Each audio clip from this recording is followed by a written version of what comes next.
La hegemonía de Lewis Hamilton se mantiene en la Fórmula 1. El inglés volvió a ganar ahora en el Gran Premio de Francia y la escudería Mercedes se mantiene encaminada al campeonato. El segundo lugar fue para su compañero de equipo Valtteri Bottas y en tercer puesto llegó Charles Leclerc, en tanto Sergio Checo Pérez llegó 12º.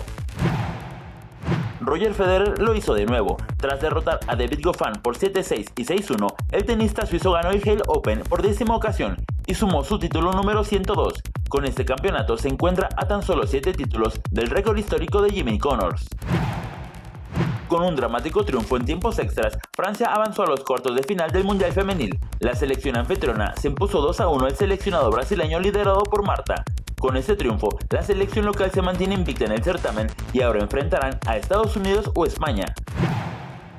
Contra todo pronóstico, Briseida Costa se impuso a la 3 veces medallista olímpica María del Rosario Espinosa con punto de oro y se quedó con el único boleto que faltaba para completar la selección mexicana de taekwondo que participará en los Juegos Panamericanos de Lima 2019. Andrés Brito, 21 Noticias.